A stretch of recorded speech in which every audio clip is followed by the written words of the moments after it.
और सज्जनों, चलिए शुरू करते हैं आज फारूक यूनिवर्सिटी का लेक्चर नंबर 4 यूनिट नंबर 3। तो हम लोग क्या पढ़ रहे थे? Extraction and isolation, estimation, identification पढ़ रहे थे। 3 ड्रग इससे पहले पढ़ लिए थे। आज हम लोग बात करेंगे ग्लाइकोसाइडिक ड्रग की। और ग्लाइकोसाइडिक ड्रग कैटेगरी का जो पहला ड्रग है वो है हमारा glycyrrhetinic acid. I repeat, glycyrrhetinic acid. आपने मुलेठी कभी खाई है? जो लोग पानी गोमती मिलता है या लोग मसालों यूज करते हैं, एक लकड़ी का टुकड़ा होता है जो बहुत ही मीठा लगता है। तो वो जो उसके रूट होता है उस लकड़ी के गांठों से उसको बेसिकली मिलता है। वो प्लांट होता है क्या? ग्लाइसेरिया ग्लैब्रा फैमिली होती है लेग्यूमिनेसी, उसकी बात करेंगे।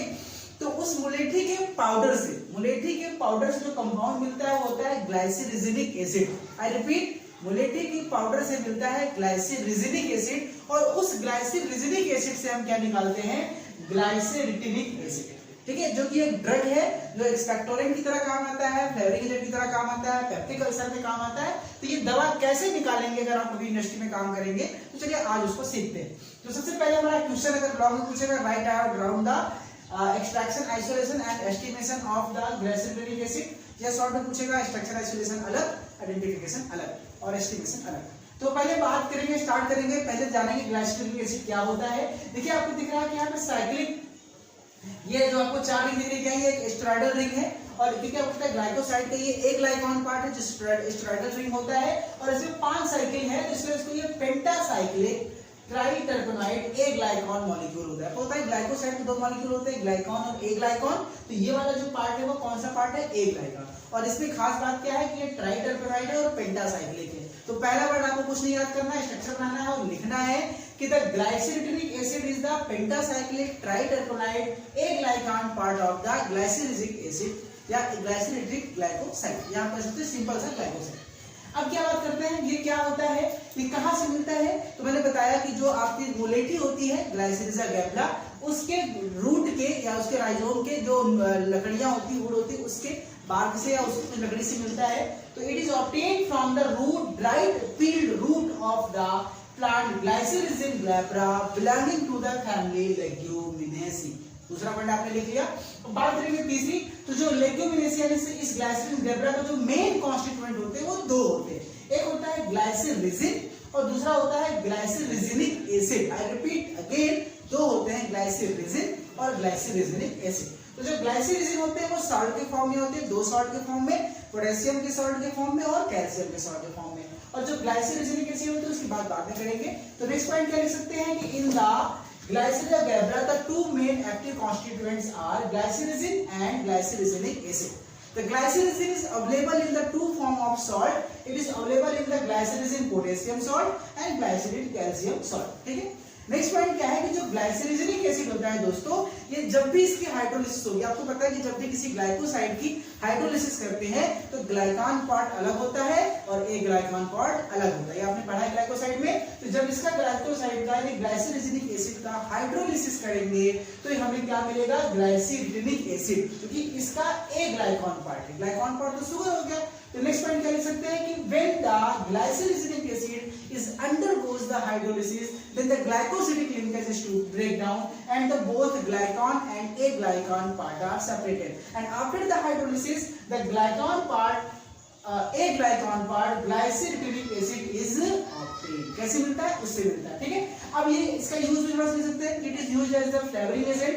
It is bitter in taste and it is used in the peptic ulcer and expectorant. ठीक है, पेप्टिक अल्सर और एक्सपेक्टोरेंट में मेडिसिन की तरह इसको हम यूज करते हैं। ये कुछ जनरल प्रॉपर्टीज हो गई किसकी? ग्लाइसेरेटिनिक एसिड की, जो कि आपको लिखना और शुरुआत आपको यहीं से करनी है। अब हम बात करते हैं कि हम कैसे इसको ऑब्टेन करेंगे। इसके एक्सट्रैक्शन और आइसोलेशन की हम बात करेंगे।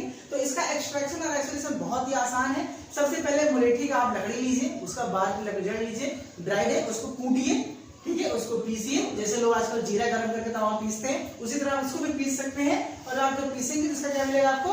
पाउडर। जब इसका पाउडर मिलेगा तो क्या करिए, मुलेठी का जो पाउडर होगा उस पाउडर के अंदर क्या है? उस पाउडर के अंदर है क्या? ग्लाइसेरिजिन और ग्लाइसेरिजिनिक एसिड, दोनों चीजें। अब इस पाउडर को क्या करिए, एक आप कोनिकल फ्लास्क लीजिए जिसको हम कार्ब से ऊपर से बंद कर सकते हैं।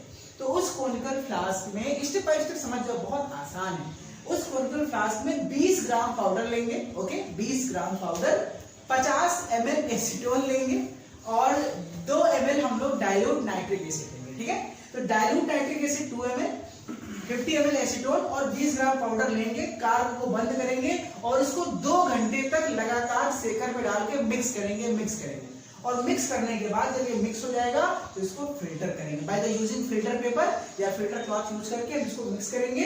तो हमको मार्क जो होता है वो अलग हो जाएगा, फिल्ट्रेट उसका अलग हो जाएगा। तो जो मार्क हमको ऑब्टेन होगा या फिर जो उसका जो हमको फिल्ट्रेट मिलेगा उस मार्क को हम दूसरे कंटेनर में पलटेंगे। अब दूसरे कंटेनर में जो मार्क है अगले स्टेप में हम फिर से इसमें क्या डालेंगे 20 ml एसीटोन और 20 ml एसीटोन डालने के बाद इसको थोड़ी देर गर्म करेंगे। जब थोड़ी देर गर्म करने से कलर चेंज हो जाएगा और फिर ठंडा करेंगे, ठंडा करके इसको फिल्टर करेंगे। जो फिल्ट्रेट मिलेगा वो कंसंट्रेटेड फॉर्म में रहेगा पहले वाले ज्यादा, क्योंकि पहले कुछ और था, अब गर्म किए तो थोड़ा सा वाटर वेपर हो गया, अब वो कंसंट्रेट। अब इस कंसंट्रेट में क्या डालेंगे डाइल्यूट अमोनिया और आपको पता है जैसे ही इसमें डालेंगे अमोनिया तो जो हमारा ग्लाइसिन है वो अमोनिया के सॉल्ट के रूप में कन्वर्ट हो जाएगा। और जैसे ही गेट बंद कर दो आवाज आई, ठीक है, गाना सुन रहे साउंड भोजपुरी बोल सकता, ठीक है। तो जैसे इसको गर्म करेंगे, हम गर्म करेंगे तो क्या होगा अमोनिया के सॉल्ट के रूप में कन्वर्ट होगा। अब इस अमोनिया के सॉल्ट को हम फिर से फिल्टर करके प्रेसिपिटेट को जो है प्रेसिपिटेट बनेगा वो अमोनिया के सॉल्ट के साथ क्या बनाएगा प्रेसिपिटेट। उस प्रेसिपिटेट को सेपरेट करेंगे और फिर उसको हम 5 ml एसीटोन के साथ मिक्स करके थोड़ा सा ड्राई करके उसको धुल देंगे और धुलने के बाद इसको ड्राई करेंगे। जो क्रिस्टल हमको मिलेगा वो क्रिस्टल क्या है, वो है ग्लाइसिन एसिड। तो कैसे हमने ग्लाइसिन एसिड प्राप्त किया आपने मैं आपको समझा दिया। अब आप लिखना चाहें तो बहुत आसानी से इसको अपनी भाषा में लिख सकते हैं कि first of all take the glycine glabra dry peel root and convert into the powder form. Next point मिलेगा in a stoppered conical add 20 gram of powder, 50 ml of acetone and 2 ml of dilute nitric acid and shake this for 2 hours. Next point लिखेगा after shaking 2 hours filter the solution and in separate flask and add 220 ml of acetone. After ठीक है, now again warm the solution so the water is removed and filter in the concentrated form. Now in the concentrated form of the mark add dilute ammonia so the salt they convert into the solid form of ammonia and after they separate and wash with the acetone and after drying you can get the crystals of glyceric acid. ये हो गया crystal ग्लाइसिक acid का। अब हम बात करेंगे इसके estimation की, कैसे इसका एस्टिमेशन करेंगे तो उसको समझ लेते हैं।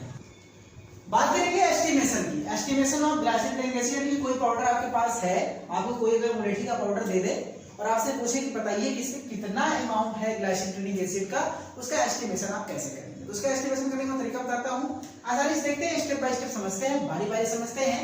सबसे पहले एक आप रिफ्रेश कंडेंसर लेंगे ब्राउन बॉटम फ्लास्क जिसमें आप 25 ग्राम डालेंगे पाउडर और 250 ml वाटर। ध्यान दीजिएगा पाउडर और वाटर का रेशियो 1:10 का होना चाहिए।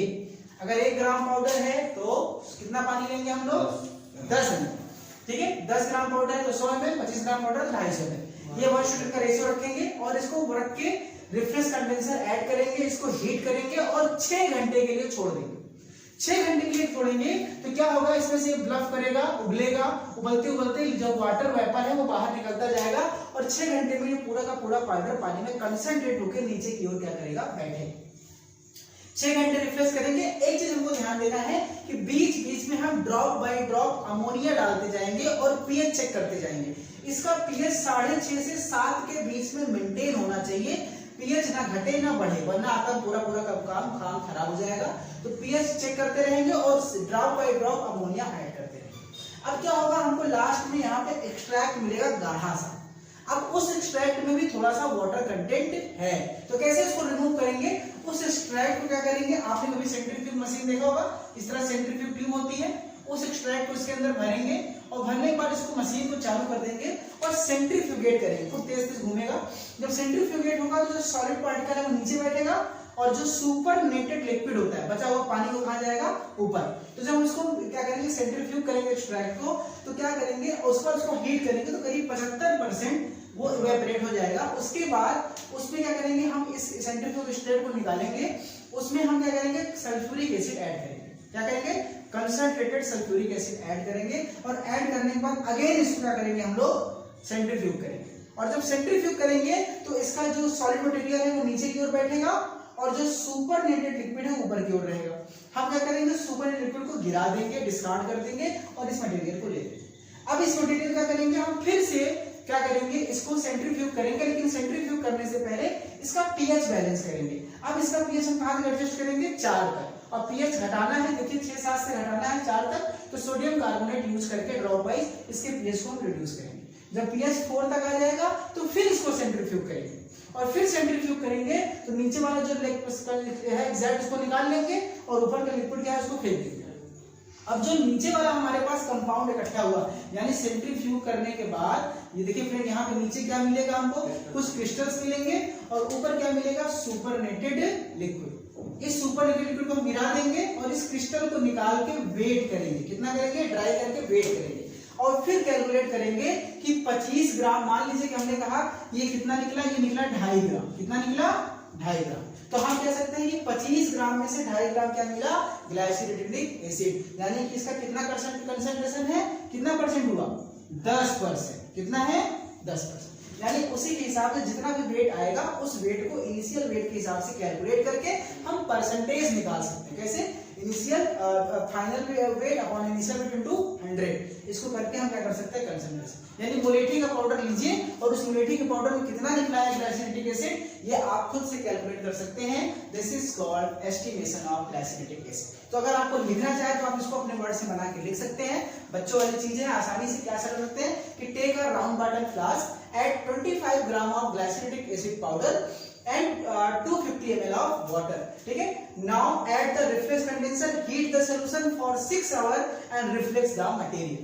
Now obtain the concentrated या extract and add continuously ammonia drop wise to maintain the pH from 6.5 to 7.0, ठीक है। Now centrifuge the extract and by heating evaporate 75% of the water content या solvent. Now again this extract is taken into the round bottle flask and add concentrated sulfuric acid. Now again send into the send for the centrifugation and discard the supernated liquid. During the centrifugation add sodium carbonate to reduce the pH by 4. Now again shift this supernated liquid, again extract, add into the next container and maintain the pH again 6 by adding ammonia, and after centrifugation the material is obtained. Now dry this material and calculate the weight, and from the initial and final weight you can calculate the percentage of the material, यानी कितना material हमारे percentage है वो हम calculate कर सकते हैं। तो ये था ग्लाइसिडिक एसिड का पूरा एक्सट्रैक्शन, आइसोलेशन और एस्टिमेशन। आइडेंटिफिकेशन टेस्ट इसका नहीं है, आप चाहे तो उसको लिख सकते हैं कि थोड़ा पीएच 3 होता है, ठीक है, कलर चेंज करता है, ये सब लिख सकते हैं, जरूरत है नहीं, इतना ही काफी था। नेक्स्ट क्लास में मिलते हैं आपसे नेक्स्ट वर्ड के साथ। Thank you so much.